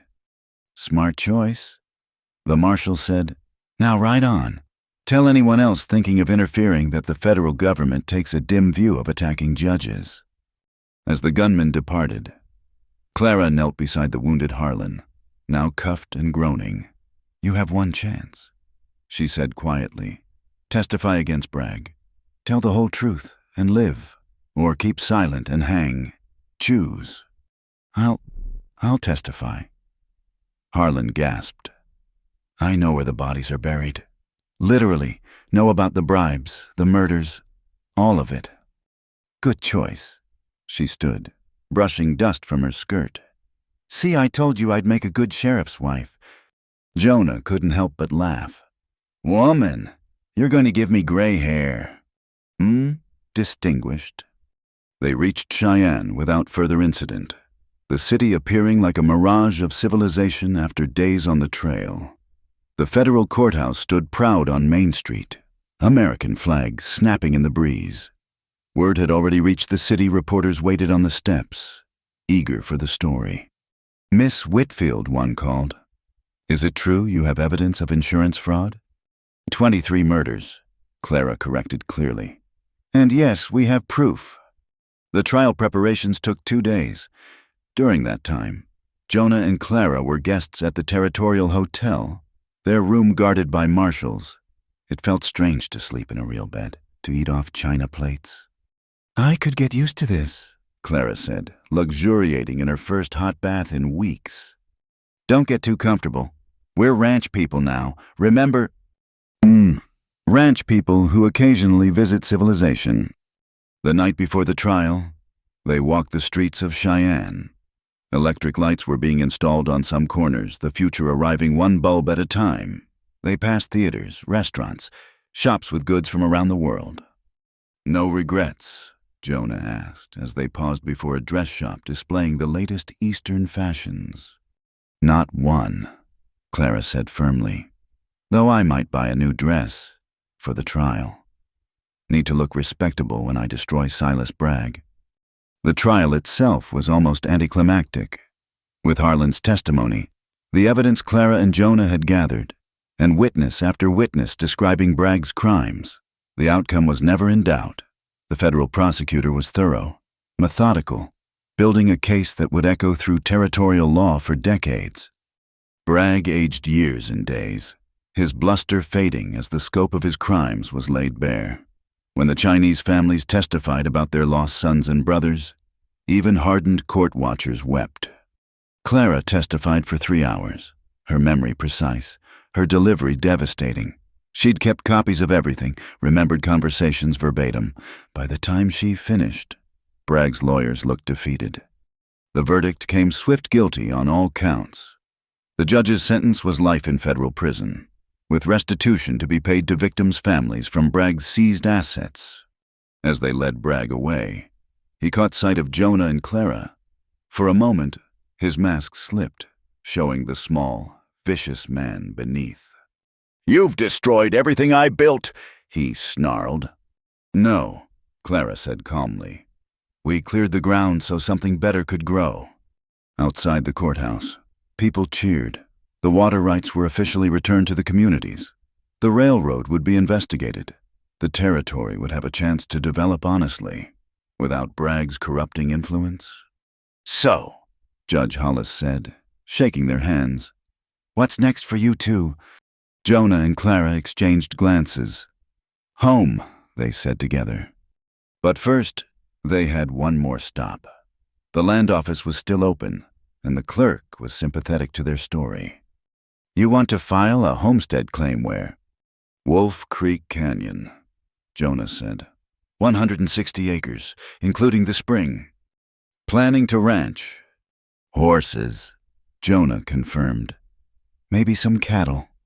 "And a newspaper," Clara added. "The Red Hollow Truth. Someone needs to keep people informed." The clerk stamped their papers. "Congratulations, Mr. and Mrs. Reeves." "Oh, we're not," Clara began. "Not yet," Jonah interrupted. "But soon." Clara blushed prettily. Jonah Reeves. Was that a proposal? "Worst one ever. Probably. I'll do better later. With a ring and everything." "I'll hold you to that." They camped that night on the edge of town, preferring stars to hotel ceilings. The convoy would head back to Red Hollow in the morning, carrying news of justice served. "Look," Clara said, pointing at a falling star. "Make a wish." "Already got mine," Jonah said, pulling her close. Me too." They lay together under the vast Wyoming sky, planning their future. A ranch with good water and grass, a printing press shipped from Denver, children someday, raised to be strong and honest, a porch wide enough for rocking chairs and summer evenings. "Jonah." "Yeah?" "Thank you for opening your door that night, for everything since." "Thank you," he replied, "for knocking." Tomorrow would bring the journey home, the work of building their new life. There would be challenges there always were in the territory, but they'd face them together, with the same courage that had brought down Silas Bragg. Under the stars, promises had been made and kept, justice had been served, and two souls who'd been lost had found their way to each other. It was, Jonah thought as sleep claimed him, one hell of a happy ending. Or beginning, depending on how you looked at it. Part 8. Home from the Ashes Ending and New Dawn. The summer of 1877 came gently to Red Hollow, painting the valley in shades of gold and green. Where once dust had ruled, now grass grew tall, nourished by freely flowing water. The town itself had transformed, new businesses opening, families arriving, children playing in streets that had once echoed with gunfire. Jonah stood on the rise overlooking Wolf Creek Canyon, surveying what they'd built. The new house sat solid and welcoming, its wide porch catching the morning sun. Beyond it, the corrals held 24 horses, including several foals born that spring. The small barn they'd started with had grown, and beside it stood Clara's pride, a proper building housing the Red Hollow Truth, complete with a printing press that had taken 4 men to haul from the railway. "Admiring your kingdom." Clara appeared beside him, wiping ink-stained hands on her apron. She'd been working since dawn on the week's edition. "Our kingdom," he corrected, pulling her close despite her protests about getting him dirty. "The water committee meets today," she reminded him. "May wants you there." In the months since Bragg's conviction, Red Hollow had embraced democracy with enthusiasm.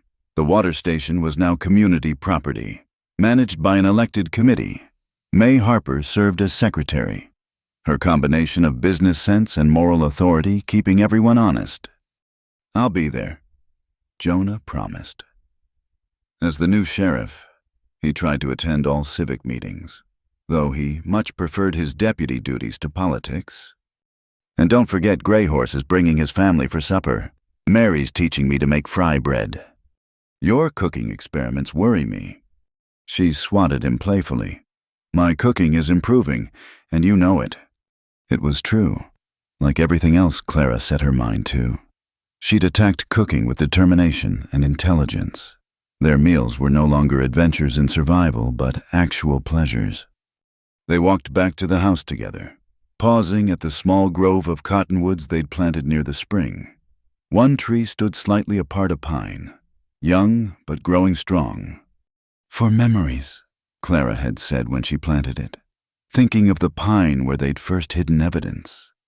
Now it served as a reminder of how far they'd come. The morning passed quickly.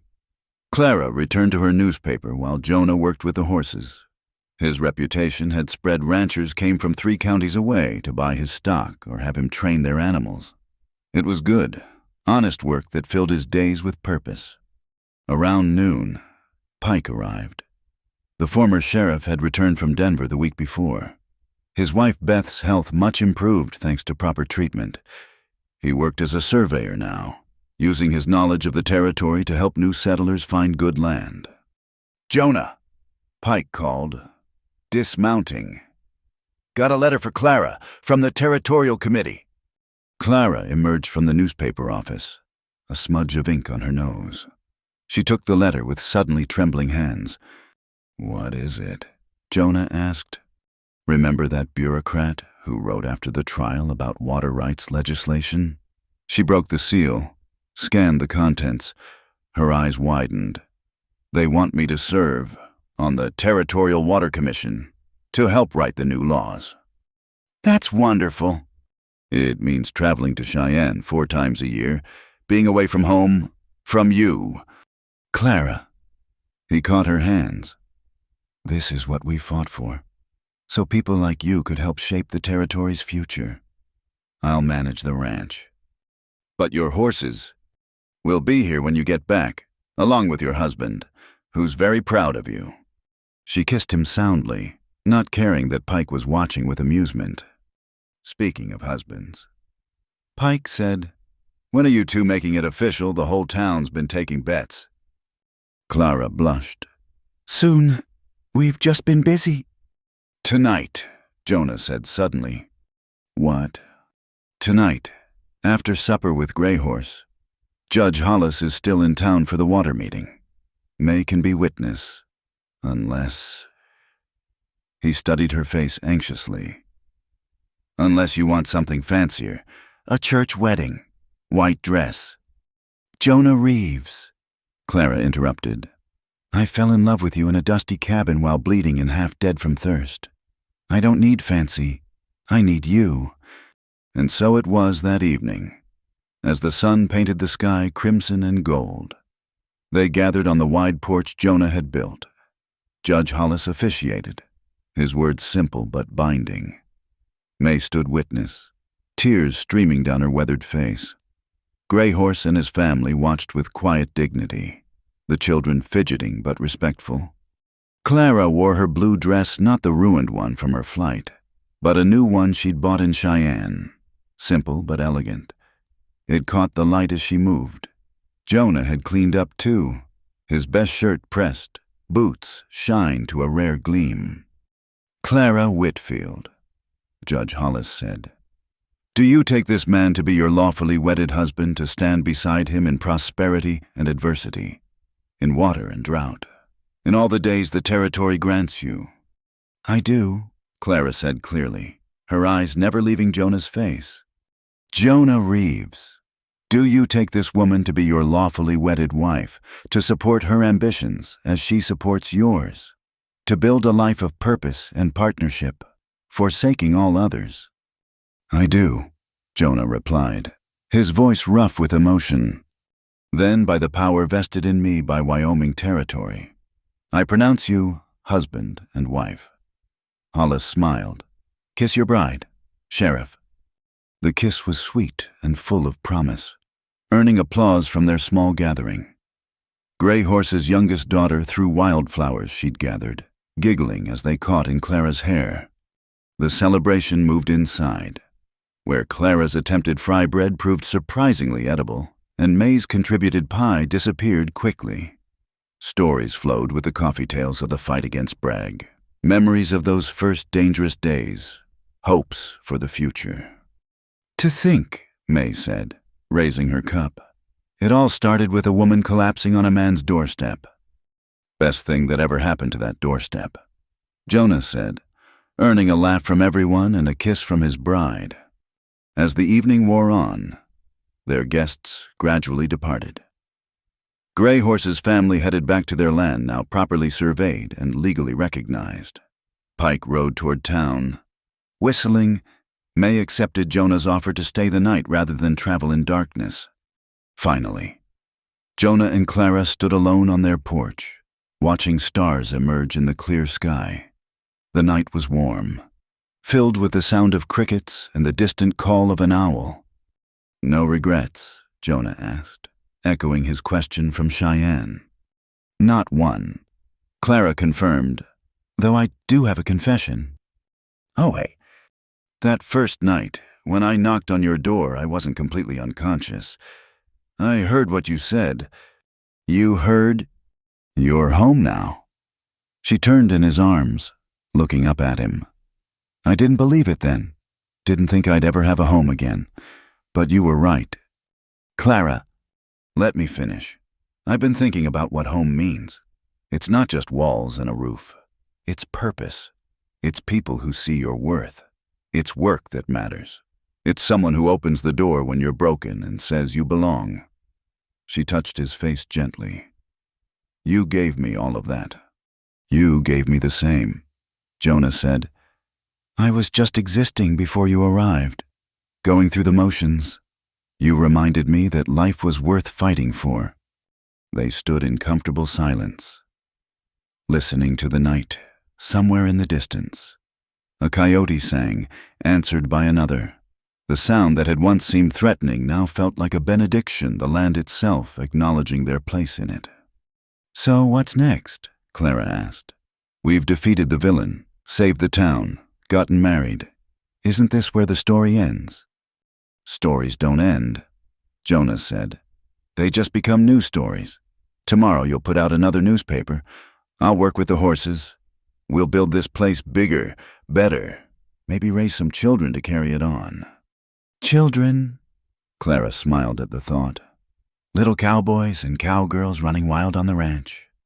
Teaching them to read with your newspaper press. Teaching them to ride before they can walk. Knowing you." "Sounds like a good life." "The best," Clara agreed. A letter had arrived that morning from one of the Chinese families, translated by a missionary. They'd used Bragg's restitution money to bring relatives from China, to start businesses, to build new lives. The letter thanked Clara for remembering their sons' names, for making sure they weren't just statistics. Such letters came regularly now, from families who'd gotten justice, from communities that had reclaimed their water rights, from women who'd read Clara's editorials about female suffrage and civic participation. Each one a reminder that their fight had mattered. "Jonah!" "I love you." He smiled in the darkness. "I love you too." They went inside. May already asleep in the guest room. The house was quiet, peaceful in a way Jonah's old cabin had never been. This was a home built for living, not just surviving. As they prepared for bed, Clara noticed something on the bureau. A new carving Gray Horse must have left. Another water drop, this one with 2 figures etched beside it, hands joined. "For the new journey," Clara read from the attached note. "May you flow together like streams joining a river." It was, Jonah thought, a perfect blessing for their life. They'd started as separate streams, him hiding in his canyon, her fleeing across the desert. Circumstances had brought them together, but choice had made them one. Outside, the wind picked up, rattling the windows. But it was a summer wind, warm and life-giving, carrying the scent of grass and possibility. No longer the harsh destroyer of their early days, but a reminder of nature's power to both challenge and nourish.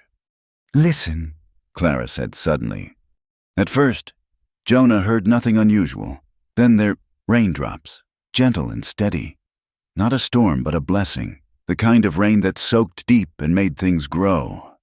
They stood together at the window, watching the rain silver the grass, listening to it drum on their strong roof. The pine tree they'd planted swayed gently, its branches reaching skyward. "Remember what you said that first night?" Clara asked. "About being home." "I remember." "You were right, but you were also wrong." He looked at her questioningly.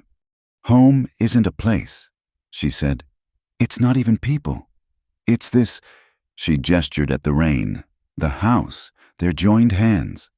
It's what we choose to build together, what we choose to protect. what we choose to become.